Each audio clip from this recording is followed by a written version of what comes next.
Olá, bem-vindos ao Forbescast, o podcast da Forbes. Eu sou o Zé Vicente, editor-chefe da Forbes. Eu vou conversar com o vice-presidente jurídico de Relações Institucionais da CPFL, Gustavo Gachineiro. A gente vai falar sobre as práticas de ESG na CPFL Energia, uma empresa com mais de 15 mil colaboradores, mais de 100 anos de história e conhecida por muitos brasileiros. Eu mesmo me lembro da CPFL pelo menos uma vez por mês. Gustavo, obrigado pela presença, seja muito bem-vindo. É isso aí, muito obrigado, Vicente. Prazer estar com vocês aqui da Forbes. Prazer é todo nosso.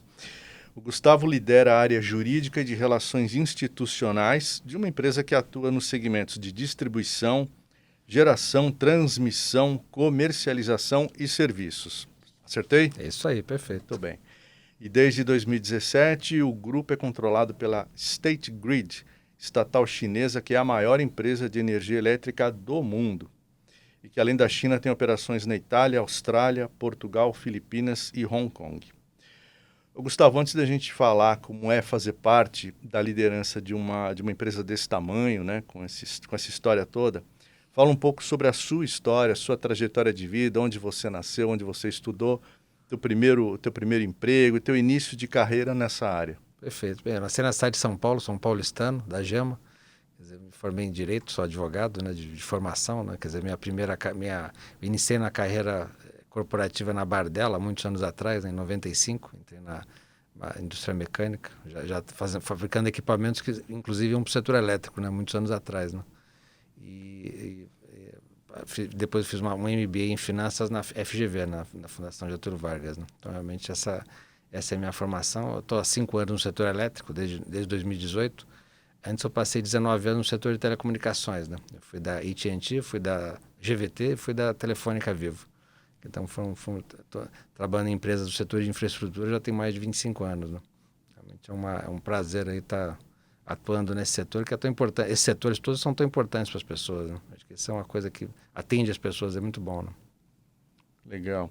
E você lidera a área de sustentabilidade, né? Sim. Uma área que ganhou uma relevância e uma visibilidade muito grande nos últimos anos, né? Principalmente com a ascensão da agenda ESG, né?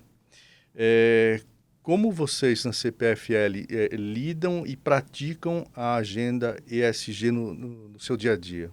Perfeito. Bem, eu acho que hoje em dia as empresas não têm mais... Quer dizer, o que se espera das empresas é muito mais do que se esperava no passado, só lucro, só uma questão, obviamente, na direção dos acionistas. Hoje em dia a empresa ela tem que trabalhar na direção de todos os stakeholders. A sociedade é um stakeholder importante. Todos os lugares em que nós estamos presentes, nós temos que nos comprometer a transformar esse lugar num ambiente melhor. Quer dizer, temos que nos comprometer a melhorar o ambiente em que nós estamos presentes. Nós somos demandados e temos muito apoio para fazer isso aqui, tanto os nossos acionistas controladores, a State Grid tem isso muito claro na China, quer dizer, é uma empresa controlada pelo governo chinês e tem essa missão na China, então eles trazem isso com muita clareza para nós também, quer dizer, nós temos essa missão aqui no Brasil também. Isso é muito demandado também pelos acionistas minoritários, quer dizer, todos esses fundos de investimento, todos eles têm uma grande demanda para nós, que de fato nós não só conduzamos um bom resultado financeiro, mas que a gente tem uma entrega para a sociedade relevante. Não é mais suficiente apenas a questão do lucro ou do resultado financeiro. É importante que a empresa se engaje com a sociedade e crie valor para ela. Isso é importante. Então, acho que a agenda ESG ela ganhou relevância em todas as empresas por conta disso. E dentro da CPFL nós temos muito apoio, e eu diria que mais do que apoio, né? Temos de fato uma missão grande de trabalhar em todas as frentes, né? Quer dizer, nós dentro de casa, quer dizer, nós nos comprometemos, no ano de 2020, nós fizemos 15 compromissos públicos, divididos em 3 pilares. Quer dizer, energias sustentáveis, soluções inteligentes e valor compartilhado com a sociedade. Isso aí são os 3 grandes pilares, né, em que a gente basicamente divide os nossos principais compromissos públicos, né? Então, repetindo, energias sustentáveis, valor compartilhado e soluções inteligentes. Vamos dar uma destrinchada em cada um desses, sim. Então? Comece com energias sustentáveis. Nós somos um dos maiores geradores de energia sustentável do Brasil, né? Nós temos 95% da nossa energia vinda de fontes sustentáveis, né? Quer dizer, fontes eólicas, principalmente eólica, acho que é a nossa grande fonte renovável. Temos também hidrelétricas, tanto de grande porte como de pequeno porte. Quer dizer, então nós temos um compromisso grande com geração de energia renovável. Mas assim, eu vou dar um exemplo que, obviamente, que vai um pouco além disso, que muitas empresas geram energia renovável, né? Mas nós temos um trabalho que tem sido muito bem feito, eu diria que muito importante para nós, de cadeia reversa. Quer dizer, nós somos hoje uma empresa que distribui energia para mais de 10 milhões de pessoas, né? Quer dizer, realmente é uma das maiores empresas de distribuição de energia do Brasil. Essa atividade, que é uma atividade grande, ela obviamente gera resíduos. Quer dizer, volta e meia nós temos que tirar os equipamentos antigos e obviamente, estragados da nossa rede, e condições normais eles podiam ser sucateados, podiam virar sucata. Nós criamos uma unidade de reparo e de recondicionamento desses equipamentos. Nós temos uma unidade em que basicamente nós recondicionamos esses equipamentos. Eles entram velhos, são reconstruídos, reconstituídos e retornam para a operação. Quer dizer, então, basicamente, nós diminuímos muitíssimo a emissão obviamente, a quantidade de resíduos produzidos pela nossa operação, né? Então, realmente é uma coisa que tem acontecido. Dentro do nosso compromisso, nós teremos entre 2020 e 2024 compromisso de recondicionar 40 mil equipamentos. Quer dizer, nós já reformamos de 20 para cá 21 mil. E temos uma capacidade de mais ou menos 1.300 por mês. Transformadores, religadores e outros tipos de equipamentos relevantes, né? Transformadores, eu diria que talvez seja o elemento mais importante, que é um elemento que, no geral, teria óleo diesel dentro. Realmente é muito delicado você recondicionar de uma forma que seja absolutamente sustentável e não gere resíduo, né? Que é o que a gente tem feito, né? Transformador é aquele que de vez em quando explode no poste, Exato, né? Faz um se barulhão, ele não acaba a estiver energia. bem arrumado, com certeza, é o que acontece. Mas, de qualquer forma, a gente tem feito esse recondicionamento, né? Um trabalho importante. 40 mil, mas isso representa um percentual de quanto do total? 40 mil, eu diria que praticamente todos os transformadores que saem da rede têm passado lá na nossa unidade de recondicionamento. Isso dá mais ou menos 1.300 nós temos uma capacidade perto de 1.300 por mês. Estamos produzindo um pouquinho a menos, né? Temos capacidade até de produzir mais, se for o caso, né? Podemos até fazer isso aqui para outras distribuidoras, se for necessário. Quer dizer, nós só em 2022, quer dizer, foram pouco mais de 700 toneladas de material que deixou de ser sucateado por conta dessa operação, né? Eu lembro que no meu curso de eletrotécnica, o professor dizia que o problema do transformador, no caso do sucateamento, era o óleo, né? Sim. Era o descarte do óleo, né? No caso ali, quer dizer, nós temos um equipamento que basicamente ele vaza, ele absorve todo o óleo e recicla o óleo. Quer dizer, isso é tudo separado. Quer dizer, o equipamento, antes de ser galvanizado, ser trabalhado, o óleo obviamente é retirado dele. Quer dizer, obviamente é um processo absolutamente técnico, um equipamento ultra sofisticado. Eu estive lá já nessa unidade conhecendo os detalhes, né? Realmente é uma etapa importante, né? Legal, eu lembro, ele falava óleo Ascarel, não sei se ainda é... O óleo Ascarel, ele está sendo basicamente eliminado, né? No estado de São Paulo ele já está eliminado, se não me engano, desde o ano passado, e no resto do Brasil tem um cronograma de eliminação, né? Quer dizer, ele tem que ser eliminado do meio ambiente, né? Super nocivo, né? Ele, na verdade, não degrada, né? Esse é o problema. O Ascarel é um óleo que basicamente teve já uma definição que ele precisa ser eliminado, né?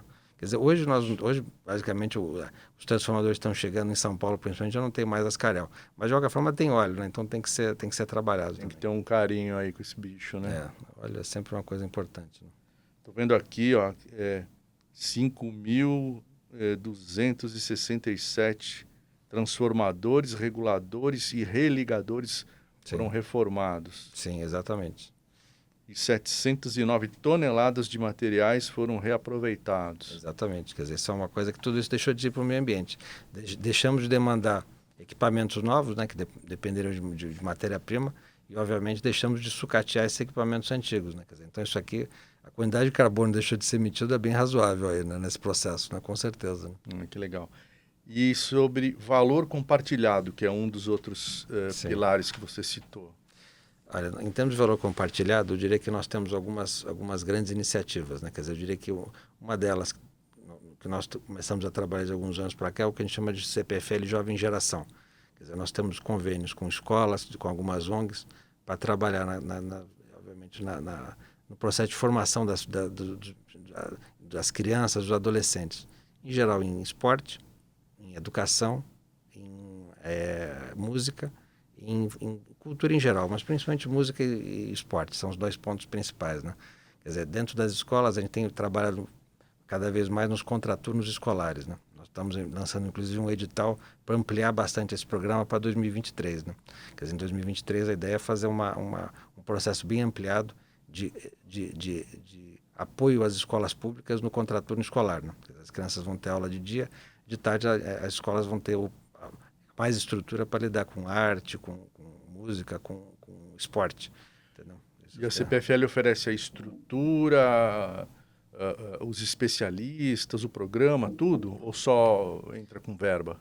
Não, a gente basicamente vai ter um programa que basicamente é um programa estruturado, né? Quer dizer, a gente vai ter quer dizer, obviamente dentro da atuação, por exemplo, música, né? Quer dizer, nós devemos dar apoio tanto dos instrumentos até, obviamente, os professores, né? Quer dizer, obviamente tem a escola, obviamente, a gente vai a ideia é utilizar o espaço físico da escola, obviamente disponibilizar isso para os alunos da escola, dentro do espaço físico que já existe, né?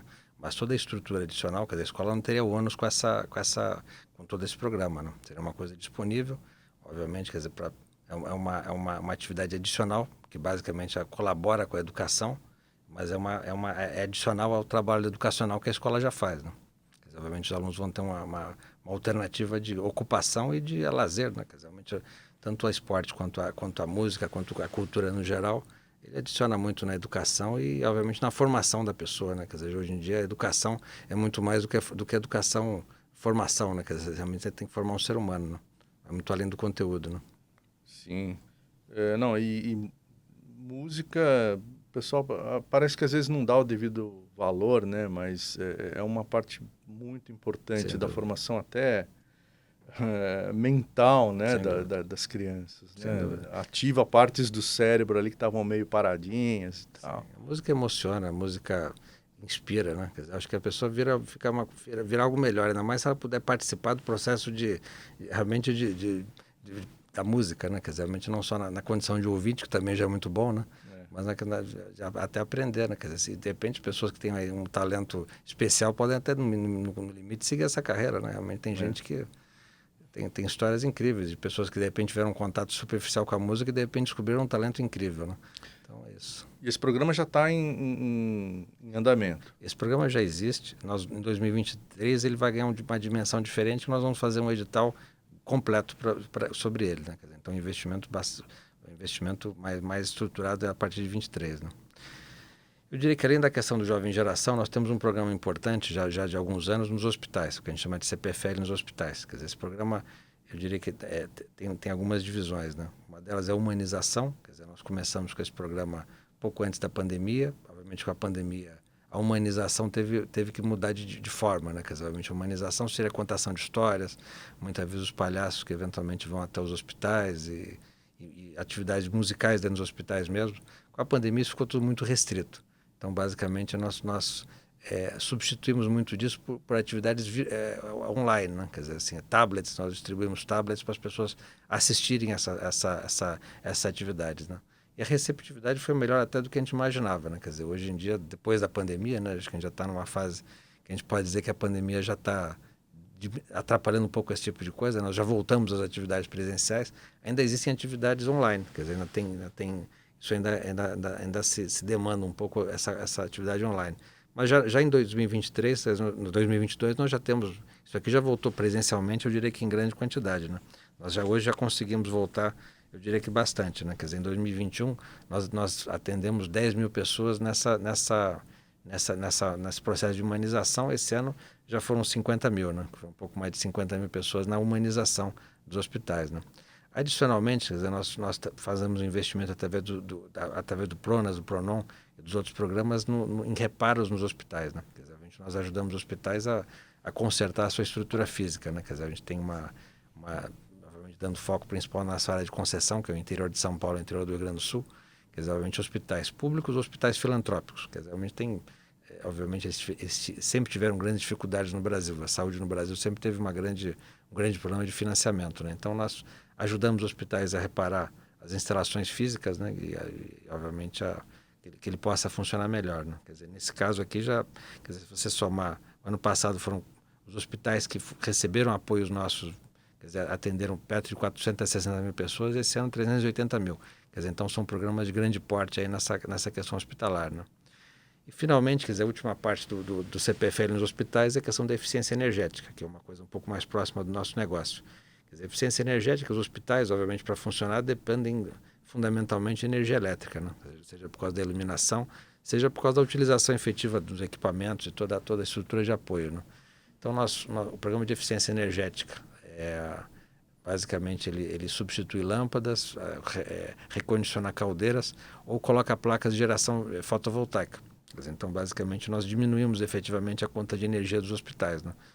Dependendo da condição do hospital, a redução é bastante relevante, né? Então, obviamente, tendo menos despesa com a questão da energia elétrica, obviamente o hospital tem mais condição de atender outras necessidades, né? Quer dizer, que ele tem como hospital, né? De comprar remédios, contratar médicos, etc., né? Então, realmente, a gente colabora um pouco aí com essa despesa, que é uma despesa relevante dos hospitais, né?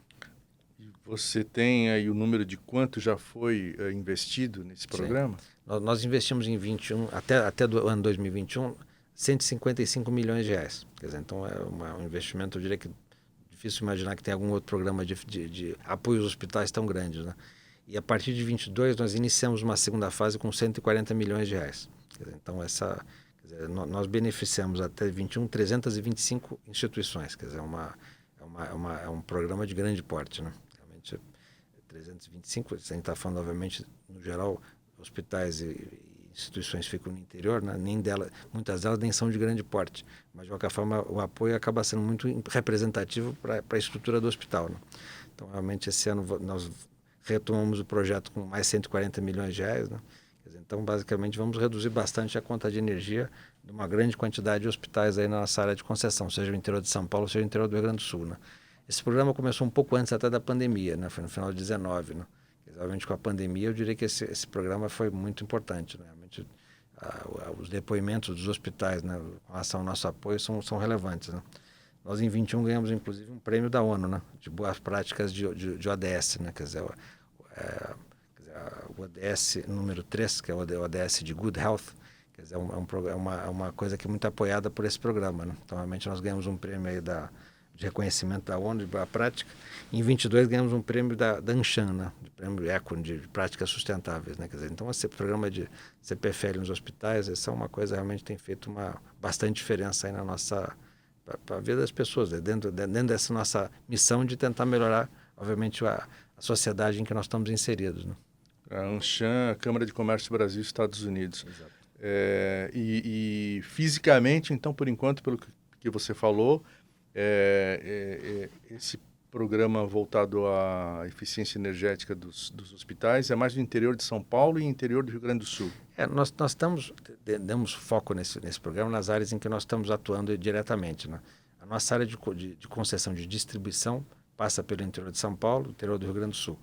E temos uma área importante de atuação também, que é no Rio Grande do Norte, onde nós temos a maior parte dos nossos parques de geração eólica. Então, realmente, no Rio Grande do Norte também temos atuação, também apoiamos instituições no Rio Grande do Norte, né? Então, realmente também outra área importante para nós, né? Legal. Tem uma outra vertente aqui que eu queria que você falasse. Soluções inteligentes. O que são soluções inteligentes? Soluções inteligentes, quer dizer, nós temos basicamente toda a agenda em que nós basicamente digitalizamos ou tornamos mais automática e mais eficiente a nossa operação. Obviamente, com relação aos usuários, isso aqui é mais intuitivo, né? Quer dizer, antigamente nós tínhamos muitas lojas em que as pessoas, para ser atendidas pela CPFL, iam lá, como acontecia com os bancos antigamente, né? As pessoas iam à agência. Nós ainda temos agências, mas a ideia é que cada dia que passa as pessoas tenham menos necessidade de ir até lá. Então, basicamente, temos canais de atendimento digital, seja a internet, seja os aplicativos, né, que são comuns hoje em dia. Quer dizer, a ideia é cada dia que passa aportar mais serviços a partir desses canais digitais, que eles sejam mais intuitivos, mais fáceis e que as pessoas tenham mais condição de poder se servir deles sem precisar se deslocar até uma loja. Entendeu? Isso aqui, obviamente, eu acho que é o melhor interesse, inclusive os próprios usuários, né? Que, obviamente, não é o melhor programa do mundo ir até uma loja ser atendido por uma empresa de energia, né? Então, obviamente, ser atendido pelo aplicativo, pela internet, sempre é uma coisa melhor, né? Adicionalmente, quer dizer, nós temos a nossa rede, uma rede que tem um investimento muito grande, quer dizer, religadores automáticos, por exemplo, a gente falou agora há pouco dos religadores automáticos da nossa reformadora, é um desses itens, né? Quer dizer, você telecomanda, você comanda a nossa rede de energia toda à distância. Quer Isso é uma coisa importante, né? Se você não tivesse esses telecomandos, você teria que fisicamente ir lá abrir e fechar as chaves da rede, fisicamente, pessoalmente, né? Cada vez que você tivesse que fazer uma manobra na rede, né? Quer dizer, então você vai ter que fazer uma reforma, algum trabalho no determinado trecho, você tem que basicamente desenergizar o trecho, né? Se você tivesse que fisicamente, pessoalmente, é uma coisa realmente muito menos eficiente do que fazer isso aqui à distância. Fora a questão da segurança, que sem dúvida nenhuma é melhor quando você comanda à distância a operação, né? Finalmente, nós temos a questão dos smart meters. Um dos nossos 15 compromissos é colocar os smart meters, né? Quer dizer, que são os medidores eletrônicos inteligentes, em todo o Grupo A. Né? O Grupo A são os clientes de grande porte, de maior porte, né? De mais alta voltagem. Né? Quer dizer, um medidor eletrônico ele torna desnecessário a questão da leitura física. Né? Quer dizer, você não precisa necessariamente uma pessoa fisicamente na casa em cada um dos medidores, ler o medidor e depois mandar a conta. Quer dizer, isso é tudo feito automaticamente à distância. Né? Então, realmente é um processo que, na verdade, está em andamento no mundo inteiro. O mundo inteiro está automatizando esse tipo de coisa. Né? No passado, nós tínhamos medidores físicos, que realmente a medição fica lá gravada, né? E você tem que ir lá fisicamente ver o que está escrito. E depois manda a conta. Né? Então, o mundo inteiro está nesse processo hoje de substituir isso aqui por medidores eletrônicos. Em residência também já está sendo feito isso? Nós temos um programa em Jaguariúna, quer dizer, o programa um processo que está começando, obviamente no Brasil está começando e estamos avançando. A cidade de Jaguariúna é uma cidade em que nós basicamente já substituímos praticamente todas as residências por medidores eletrônicos. Até para fazer testes, fazer exatamente todas as medições têm que ser feitas, seja com relação à tecnologia, seja com relação à conectividade, porque uma das coisas que você precisa para poder fazer uma medição à distância é de fato ter comunicação com aquele ponto. Né? No passado isso aqui era uma coisa praticamente inviável, né? Na medida que a tecnologia avança, a questão da conectividade começa a ficar mais viável, né? Isso aqui começa a ficar não só em termos de custo, como em termos de disponibilidade, isso aqui tende a ficar algo mais possível de ser feito. Né? Então, em Jaguariúna, nós já temos praticamente a cidade inteira com medidores eletrônicos. Os grandes clientes já estão todos com medidores eletrônicos. Né? A tendência é você começar a crescer e crescendo ao longo do tempo nisso. Né? O Brasil, tanto quanto o resto do mundo. Né? Mas, de qualquer forma, nós estamos estudando e estamos trabalhando bastante nessa direção também. Né? Legal. E eletrificação da frota entra nesse pilar, né? Eletrificação da frota, quer dizer, eu diria assim, a frota dos carros vai ser elétrica.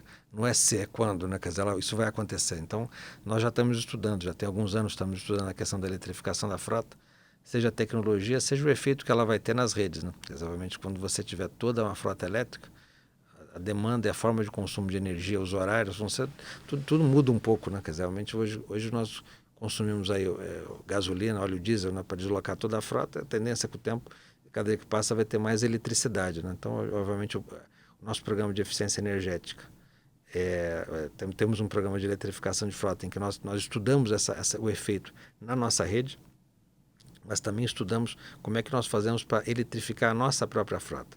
Em Indaiatuba, quer dizer, até o final do ano, toda a frota vai ser elétrica. Quer dizer, seja a frota leve, seja a frota pesada. Quer dizer, então é uma forma da gente estudar o assunto, entender como é que funciona a questão do carregamento, o efeito do carregamento na rede, os horários. Quer dizer, ou seja, uma tecnologia que está avançando, eu diria que não é questão de ser, é uma questão de quando, né? Isso vai avançar com clareza, né? Quer dizer, realmente o custo por quilômetro rodado da eletricidade é bem menor que o da gasolina, né? O custo dos equipamentos, ainda dos caminhões e dos carros, ainda é mais alto, mas o custo por quilômetro é bem mais baixo no caso da eletricidade, da energia elétrica.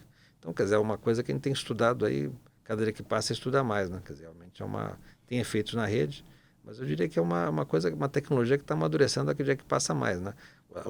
Os nossos times de Indaiatuba que estão lidando com essa frota elétrica estão muito satisfeitos. Eles acham que os equipamentos funcionam super bem, né? Realmente tem a questão do carregamento, né? Você tem, obviamente, o carregamento ele demora mais do que encher um tanque de combustível, né? Mas, em compensação, os equipamentos têm funcionado de uma forma muito, muito boa. Realmente estão muito satisfeitos. Mas olha, a gente convive com o fantasma do apagão aí, né? Do colapso energético há décadas, né? Se de repente um terço da frota brasileira se tornar elétrica, como é que vai ter energia para todo mundo? Não vai cair o sistema, não? Eu acho que sim, eu acho que sim. Obviamente, o Brasil, nós temos uma matriz que na década de 80 ela chegou a 85% de dependência de energia hidrelétrica, né? Hoje nós estamos na faixa de 66%, né? 60% das hidrelétricas grandes e 6% das hidrelétricas pequenas, né? Quer dizer, a tendência é que esse percentual diminua, né? Porque, obviamente, todo o crescimento da nossa planta, ela não está acontecendo mais em hidrelétrica, né? Estamos crescendo em outras fontes de geração, né? Seja solar, seja eólica, sejam outras fontes, né? Quer dizer, só de geração solar a gente praticamente já tem uma Itaipu conectada à nossa rede, né? Quer dizer, o solar cresceu muito, a eólica cresceu muito. Então, quer dizer, na medida que a matriz cresça, a tendência é que você tenha um pouco menos de risco nessa questão da hidrologia, né? A hidrologia, eu diria que nós tivemos um grande problema alguns anos atrás, praticamente chegamos perto, tivemos que fazer restrições de consumo por causa da hidrologia. Um pouco mais de um ano atrás tivemos uma situação que não chegou a tanto, mas realmente a gente chegou a ter bastante preocupação com relação ao nível dos reservatórios, né? Quer dizer, obviamente ainda dependemos muito deles, né? 66% é uma dependência grande. Mas a tendência com o tempo é diminuir um pouco isso, né? Acho que a tendência é você ter menos dependência dessa questão hidrológica, né? Outras fontes vão ajudar a gente a ter menos insegurança elétrica, né? Se a gente for pensar, tivemos uma crise bastante relevante aqui há pouco mais de um ano atrás, e não chegamos a entrar no ritmo de restrição efetiva de consumo, né? Quer dizer, isso não chegou a acontecer, né? Tivemos que ligar térmicas, muita coisa teve que ser remanejada, mas a gente de fato não chegou nesse ponto de restrição, né? Então eu acho que assim, tudo é uma questão de planejamento, né? O setor de infraestrutura, qualquer setor de infraestrutura precisa de planejamento de longo prazo, né? Quer dizer, eu acho que a eletrificação da frota vai gerar um repensar do planejamento do país, né? Mas eu acho que, de novo, não somos só nós, né? Vai ser o mundo inteiro, né? A tendência vai ser todo mundo vai andar em carros elétricos, isso aqui vai crescer muito, né? Eu diria que do ponto de vista ambiental é muito, muito mais adequado, né? Realmente, se você produzir energia limpa e sustentável e eventualmente utilizar essa energia limpa e sustentável para movimentar a frota, você está mudando completamente a relação de emissão de carbono do planeta, né? Realmente faz muita diferença, né? E o Brasil tem uma matriz energética naturalmente renovável, né? Naturalmente limpa, né? Você vê 66% é só a parte hidráulica. Se a gente somar mais a parte solar e a parte eólica, mesmo biomassa que também é renovável, quer dizer, a gente nós temos uma matriz muito limpa, né? Realmente e a tendência é ficar cada dia que passa mais limpa, né? Bom, eu estou conversando com o Gustavo Gaxineiro, vice-presidente jurídico e de relações institucionais da CPFL. Bom, Gustavo, você falou aí várias iniciativas em uma infinidade de frentes diferentes, mas tem outras ações na área cultural também, né? Eu queria que você falasse sobre elas. É isso aí, quer dizer, nós temos o Instituto CPFL, é o nosso braço de ação social que cuida de todas as atividades sociais e culturais. Quer dizer, a origem remota do nosso Instituto CPFL é o Café Filosófico. O Café Filosófico, em 2023, vai completar 20 anos de idade. Quer dizer, um programa cultural com 20 anos de idade realmente é uma coisa atípica num país em que as coisas, em geral, duram tão pouco, né? Quer dizer, Principalmente na área de cultura, ainda né? mais na área de cultura. Quer dizer, nós estamos aí E, obviamente, é uma coisa pouco contraintuitiva, né? Você pensar num programa que, eventualmente, você fica mais de uma hora avaliando profundamente os temas, né? Hoje no mundo que foi ficando cada vez mais curto, cada vez mais rápido, a gente tem muito sucesso com uma abordagem muito profunda de todos os assuntos, né? Quer dizer, então o Café Filosófico, o ano que vem faz 20 anos, né? E nós temos, obviamente, um convênio com a TV Cultura, né? Quer dizer, ele é exibido 2 vezes por semana na grade da TV Cultura e ainda temos o nosso canal no YouTube, né? Quer dizer, na TV Cultura, quer dizer, para dar uma dimensão do impacto do Café Filosófico, nós temos uma audiência de aproximadamente 27 milhões de pessoas no ano passado. Quer dizer, em 21, essa audiência acumulada dos 2 dias da semana ao longo do ano somou 27 milhões de pessoas, né?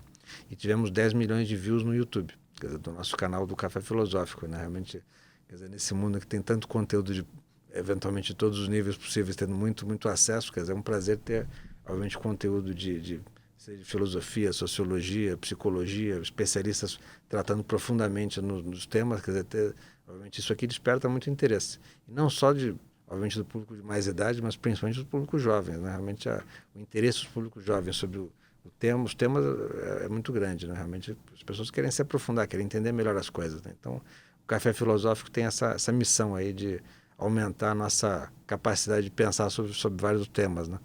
De uma forma bem, bem interessante.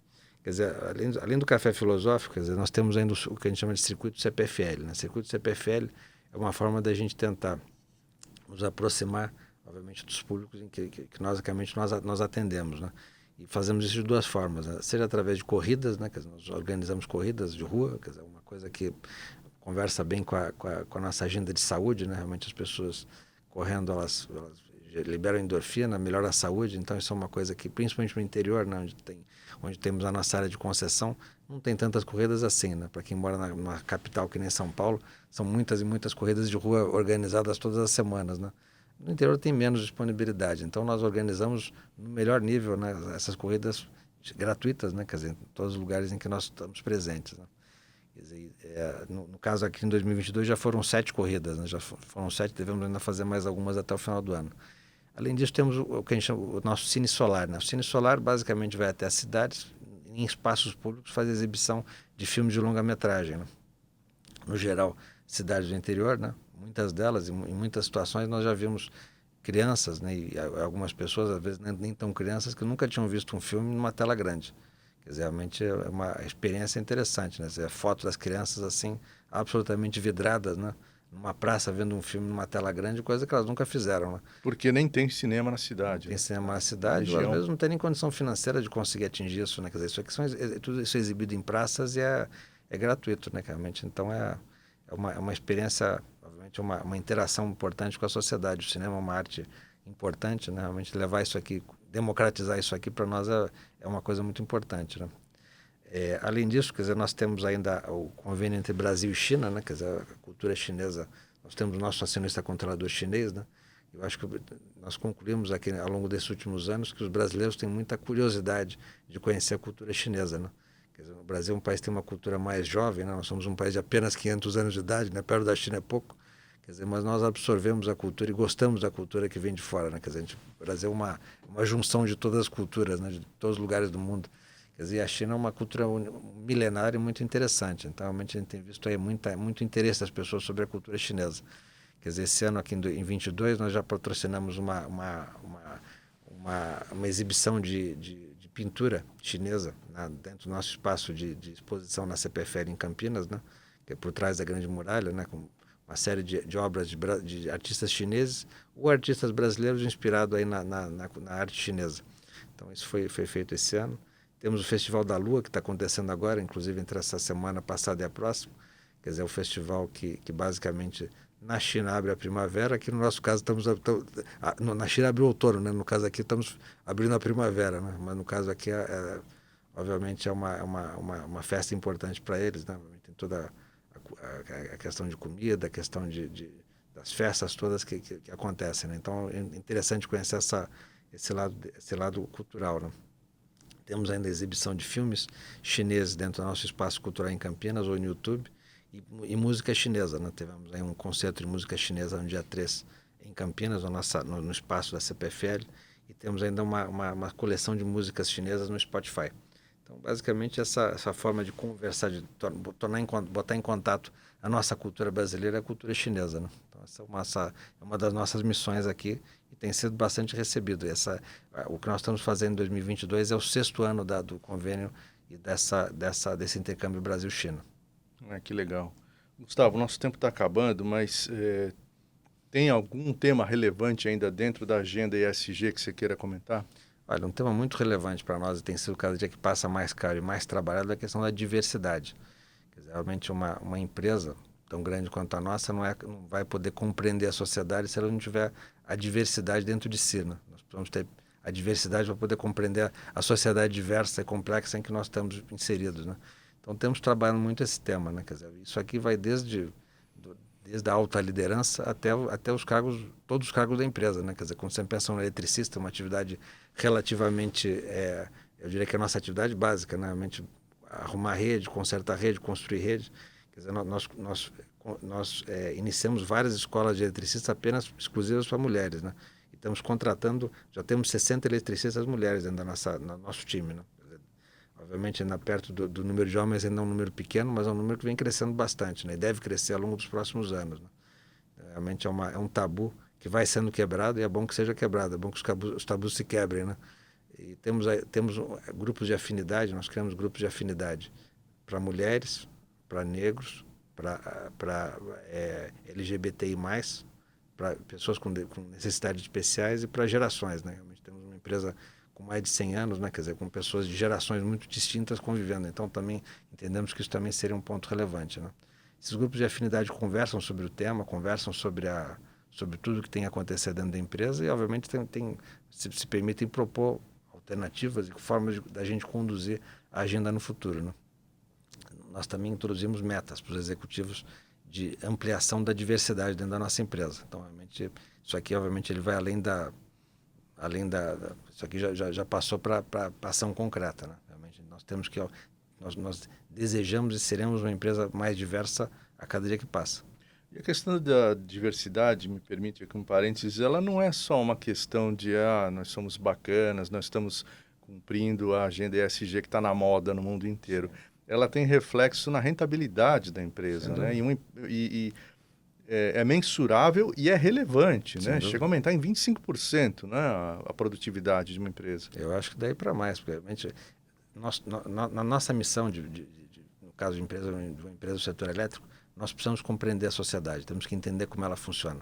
Se a gente não entender a sociedade como ela funciona, nós não vamos ser uma boa empresa de energia. Não dá para entender essa sociedade se a gente tiver uma empresa que só tem homens brancos, quer dizer, que é o ponto que tem que ser trabalhado. Quer dizer, só com homens brancos a gente não vai conseguir mudar essa sociedade, nem vai compreender essa sociedade. Então, realmente, nós precisamos ser uma empresa diversa. Isso aqui é necessário para a empresa. Realmente, como você falou, isso aqui não é só uma questão de humanidade, quer dizer, certamente também mas não é só isso. É absolutamente necessário para o negócio. O que é essa adesão à Reis? O que é isso? Nós estamos aqui, obviamente, dentro dessa agenda de diversidade, nós estamos aderindo a várias eu diria que a sociedade vai evoluindo e tem várias frentes, né? Vários grupos de trabalho que vão pensando em vários temas, né? Quer dizer, basicamente nós temos aderindo a vários convênios que tem a ver com basicamente a questão de necessidades especiais nas pessoas com deficiências, né? Quer dizer, temos que abrir espaço para elas, quer dizer, elas têm que ter conforto e possibilidade de trabalho e ascensão dentro do trabalho. Quer dizer, temos também convênios parecidos, obviamente, para o empoderamento feminino, né? Quer dizer, as mulheres ganhando mais espaço de qualidade, quer dizer, para a agenda LGBTI+, também, sem dúvida nenhuma, e, obviamente, para os afrodescendentes. Quer dizer, então, estamos trabalhando em todas as frentes, né? Quer dizer, estamos aderindo a alguns desses convênios em que, basicamente, a gente entende que tem uma boa agenda para ser trabalhada e, obviamente, a sociedade vai evoluindo junto. Isso aqui não é uma coisa que a CPFL vai fazer sozinha, né? Nós temos que construir coletivamente com as outras empresas, né? Com a sociedade como um todo, né? Só explicando aqui, com a ajuda da minha colinha, que Reis é Rede Empresarial de Inclusão Social, exato, né? Exatamente. Essa questão das pessoas com necessidades especiais. Maravilha, muito bom. Eu conversei com Gustavo Gastineiro, vice-presidente jurídico e de relações institucionais da CPFL. Gustavo, muito obrigado. Eu agradeço, muito obrigado. Até uma próxima. É um grande prazer. Até o próximo Forbescast.